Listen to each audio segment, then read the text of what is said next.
Good morning বন্ধুরা, আমি পম্পা। কেমন আছো তোমরা সবাই?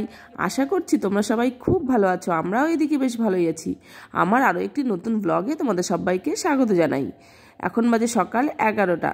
তো সকালবেলা সমস্ত কাজকর্ম আমি করে নিয়েছি, যেগুলো বাসি কাজকর্ম থাকে। আমার স্নান পুজোও কমপ্লিট হয়ে গেছে। তারপরে নিচে থেকে রান্নাবান্নাও কমপ্লিট করে নিয়েছি সকাল সকাল, কেননা আজকে 26শে জানুয়ারি, আজকে হচ্ছে শুক্রবার। তো বড়মশাই সকালবেলা চলে গেছে স্কুলে ফ্ল্যাগ হোস্টিংয়ের জন্য, ওই জন্য রান্নাটা সকালবেলায় কমপ্লিট করে নিয়েছি। আর চলে এসেছি সম্পূর্ণ রূপে ছাদে সারাদিনের জন্য, কেননা নিচে এত ঠান্ডা। আর আজকে যেহেতু রৌদ্র বেরিয়েছে, তো মেয়েকে ভাবলাম এখানেই স্নান করাবো। মেয়ে বললো এখানে স্নান করবো, এখানে খাবো। তো চলো, সমস্ত কাজগুলো আজকে এখানেই হবে। আর আমি গাছগুলোতে জল দিয়ে নিলাম। 2-3 দিন যাবৎ গাছগুলোতে জল দিতে পারি না, আর ঠান্ডায় গাছের অবস্থাও খুব খারাপ হয়ে গিয়েছে। মনে হচ্ছে হিম পড়বে কখন। আর এখানে মনে হচ্ছে কাশ্মীর হয়ে গেছে আমাদের জায়গাটা। আজকে কতদিন পরে রৌদ্রের দেখা মিলল। তো ও 4-5টা ওর শরীরে গায়ে দেওয়া ছিল, এগুলো সব খুলে দিলাম। খুলে দিয়ে ওকে স্নান করাবো। আর এই জায়গাটা বসে ও আটা দিয়ে একটা দুর্গা প্রতিমার মূর্তি আঁকছে। তো চলো, সাবান আর শ্যাম্পু নিয়ে নিলাম, আর গরম জল করে নিয়ে এসেছি নিচের থেকে। আর এখানে উপরে জল ছিল, জল দিয়ে মিক্সড করে নেব।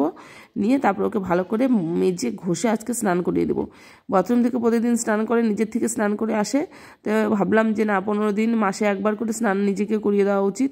তো চলো, ভালো করে ডলে ডলে ওকে আজকে স্নান করাবো। আর রৌদ্রটা যেহেতু আছে, বেশি ঠান্ডাও লাগবে না, আরামও পাবে। আর মাথায় বেশ ভালোই নোংরা হয়েছে। 2 পাতা শ্যাম্পু দিয়ে ভালো করে ঘষে নেব। তারপরে একটু একটু করে জল দিয়ে মাথাটা, চুলগুলো ধুয়ে নেব। চুলগুলো কাটতে বললে শুনবে না, ও বড় রাখবে চুল। বলে আমি চুল কাটবো না। ঠিক আছে, যতদিন রাখুক। আর এদিকে ভালো করে হাত টাতগুলোতে সাবান দিয়ে দেবো। দিয়ে তারপরে স্নান কমপ্লিট হয়ে গেলে সুন্দর করে তেল মাখিয়ে দিয়ে বসিয়ে দেবো। তো চলো বন্ধুরা, এদিকে ভালো করে স্নান কমপ্লিটটা করিয়ে নিই।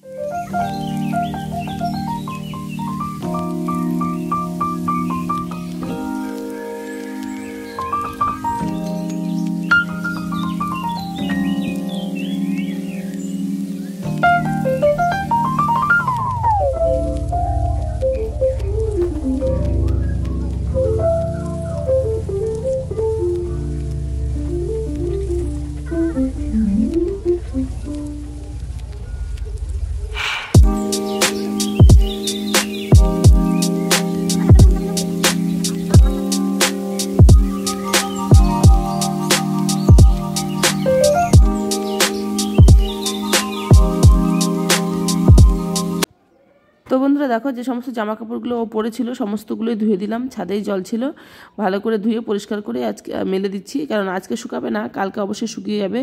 তো চলো, জামা কাপড়গুলো ভালো করে ধুয়ে তারপর ওখানে বেশ কিছুটা সময় বসবো। বসে তারপরে কিছু কিছু খাবার নিয়ে এসেছি। তো চলো দেখাই কী কী খাবার বসে বসে টুকটুক করে খেয়ে নেবো এখন।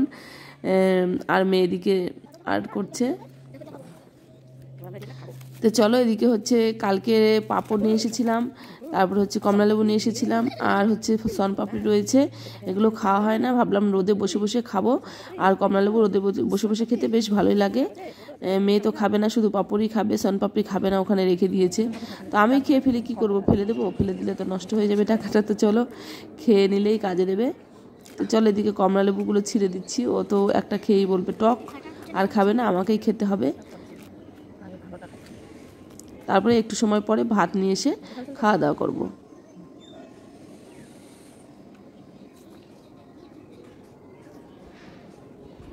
আর এই সময় রোদে বসে থাকতে বেশ ভালো লাগে, ঘন্টার পর ঘন্টা ছাদে বসে সময় কাটাতে বেশ ভালোই লাগে রোদে, শীতের সময় বিশেষ করে।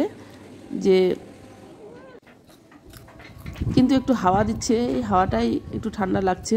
তাছাড়া রোদের হাওয়াটার জন্য রোদের তাপটা বেশি বোঝা যাচ্ছে না। তো চলো, আমরা বসে বসে কি করব, এটাই খেয়ে নিই।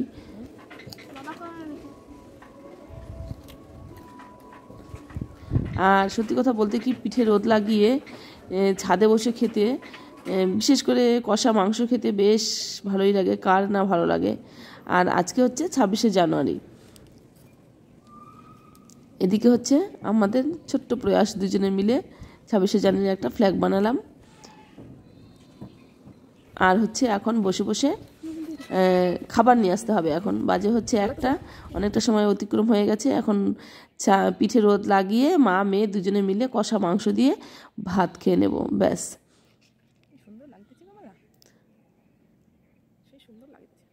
তো চলো বন্ধুরা, ভাত টাত খাওয়া দাওয়া কমপ্লিট করি, দেখতে থাকো।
তো মেয়েকে খাইয়ে দিলাম, ও হচ্ছে লেগ পিসটা রয়েছে, বলে মা আমি নিজে হাতে লেগ পিসটা খাবো। বসে বসে নিজে হাতে লেগ পিসটা খাচ্ছে ওই পাশে, আর আমি এই পাশে ভাত খেয়ে নিচ্ছি।